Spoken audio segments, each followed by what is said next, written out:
Équation du type ax plus b égale cx plus d.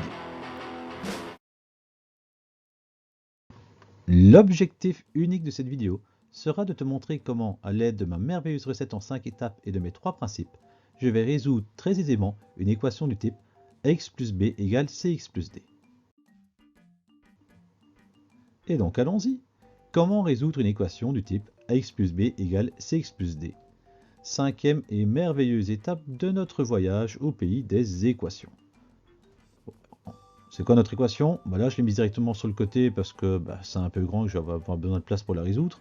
Et je te rappelle ma recette, qui est recette en 5 étapes. Supprimer les parenthèses, réduire chaque membre, éliminer les x dans le membre où il y en a le moins, éliminer les plus et les moins dans le membre contenant des x, éliminer les fois et les divisés dans le membre contenant des x. Le tout en suivant 3 principes. Je vais avoir à la fin la lettre x, un égal et un nombre. On élimine un élément avec son inverse. Ce que l'on fait dans un membre, on doit le faire dans l'autre. Si je vais un peu vite, c'est parce que c'est la 5e étape, la 5e vidéo sur les équations. Il y a 4 vidéos avant.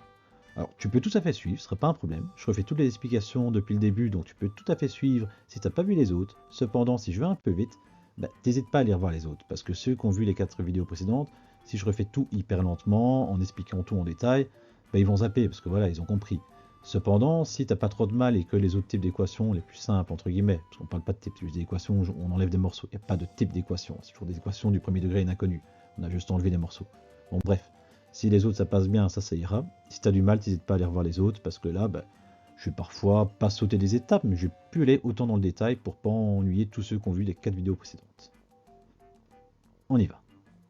Tu remarqueras que dans mon équation, j'ai mis des plus partout. J'aurais pu mettre des moins, ça aurait rien changé. Je ne vais pas te refaire le coup de mettre des moins à la place des plus. Je l'ai fait dans la 3e vidéo. Si tu veux savoir exactement comment ça marche, tu vas revoir. En gros, l'idée, c'est que si c'est un plus, je vais éliminer avec un moins. Si c'est un moins, je vais éliminer avec un plus. Je l'ai dit dans la 3e vidéo. À nouveau, comme c'est la 5e, je ne refais pas tous ces trucs-là. Ici, je montre simplement comment je me débarrasse de ça. Et je vais me débarrasser de ça en suivant ma recette.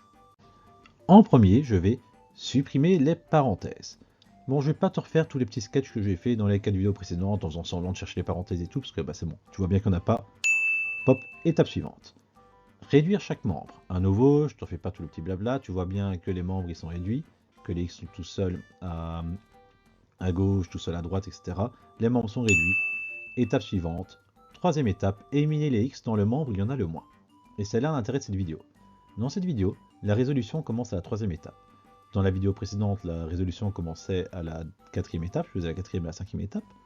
La vidéo encore avant, il n'y avait que la 4e. La vidéo encore avant, il n'y avait que la 5e. La vidéo encore avant, il n'y avait aucune résolution, c'était juste une présentation de la recette. Ici, on va résoudre en faisant les étapes 3, 4 et 5. On est parti. Éliminer les x dans les membres où il y en a le moins. Là où il y en a le moins, c'est dans le membre de droite, vu qu'il n'y en a que 4. 4, c'est bien plus petit que 7, c'est bien là qu'il y en a le moins. Et comment je vais faire ça? On élimine un élément avec son inverse. Oui. Avant, on éliminait les éléments en mauve, les termes tout seuls. Ici, je lui ai mis un élément qui est en vert, un élément qui sont des x. Je rappelle que si moi je mets des couleurs, c'est un conseil d'une collègue qui est vraiment très avisée, qui m'a dit « Dis à tes élèves de mettre des couleurs pour qu'ils n'aient pas envie d'éliminer, par exemple, le 8 avec le 4x. » Ce qui est une faute que je vois habituellement. On essaie d'enlever le 4 qui est dans le x avec le 8 ou ce genre de bêtises, parce que 8 et 4 ça va bien ensemble. Non. On met des couleurs, comme ça on voit bien que les verts vont ensemble, les x avec les x, les roses vont ensemble, les 8 avec des 14. Si tu n'as pas de vert et de rose, tu utilises n'importe quoi, tu utilises des fluos, c'est pas grave, mais si tu as du mal, moi je te conseille de mettre des couleurs. Bon, on continue. Je vais donc éliminer ce 4x dans le membre de droite, et pour ça je vais faire moins 4x. Je l'élimine en faisant l'inverse. Oui, mais attention, parce que ce que l'on fait dans un membre, on doit le faire dans l'autre, c'est vrai. Et donc, puisque je fais moins 4x à la droite, je fais moins 4x à gauche. 7x moins 4x, il me reste que 3x. 3x plus 8. Bon, plus 8, je ne vais pas tousser. Et c'est égal à combien? C'est égal à 14. Ce 14 qui est là, oui voilà, j'ai résolu mon étape. Ce 14 qui est là, c'est le 14 qui était là en haut. C'est le même 14 qui est resté, puisque j'ai éliminé le 4x en vert, il reste que le 14 en rose dans le membre de droite. Tu m'as suivi? C'est bon? J'ai éliminé les x dans le membre où il y en avait le moins, en faisant l'opération inverse, comme d'habitude. Bon, à présent, étape numéro 4. Éliminer les plus et les moins dans le membre contenant des x. Dans le membre contenant des x, ici notre membre de gauche, j'ai bien des x, des plus, des moins. J'ai un plus 8. Et je vais m'en débarrasser. Alors comment je fais ça? Tu commences à connaître l'astuce, parce que c'est un peu tout le temps la même chose quand même. On élimine un élément avec son inverse. Donc mon plus 8, je l'élimine avec un beau moins 8. Moi encore une fois, j'aime bien faire des flèches et faire la même chose à gauche et à droite. Je trouve qu'on comprend mieux ce qu'on fait. Je sais qu'il y a des profs qui auraient fait passer le plus 8 de l'autre côté de l'égal en disant bon, on fait passer, on change le signe. Par exemple, Matrix, qui est un très bon youtubeur en maths, a une vidéo où il explique ça, c'est très bien fait, ils ont bien manucuré et tout, je trouve qu'il est sympa. Mais moi j'aime passer une méthode parce que je vois des élèves qui comprennent pas bien, ils font ça par automatisme, et comme ils comprennent pas bien, parfois ils laissent passer des fautes, qu'en fait ils comprennent pas ce qu'ils font. Tandis que là, avec ma méthode à moi, je trouve que tu vois bien que je veux juste éliminer tout ce qui est autour de la lettre X, et que pour éliminer ce qui est autour, je suis obligé de faire l'étape inverse, et je dois pas oublier que ce que je fais d'un côté, je dois le faire de l'autre. Si tu suis ça, dans ta tête c'est facile, c'est clair, et t'évites de faire des fautes. Bon, j'arrête de blablater et je continue. On élimine un élément avec son inverse. Puisque j'ai fait moins 8 d'un côté, j'oublie. Il me reste 3x égale quelque chose. Le 8 qui était à gauche, en rose, il n'est plus là. Ouais, mais égale combien? Paf. Ce que je fais à gauche, je dois le faire à droite. C'est notre principe numéro 3. Et donc, moins 8 à gauche, moins 8 à droite. 14 moins 8. Ça nous fait 6. Ok, j'ai éliminé les plus et les moins dans le membre contenant des x. Check. 5e étape. Éliminer les fois et les diviser dans le membre contenant des x. Je veux donc enlever ce 3 qui est devant le x.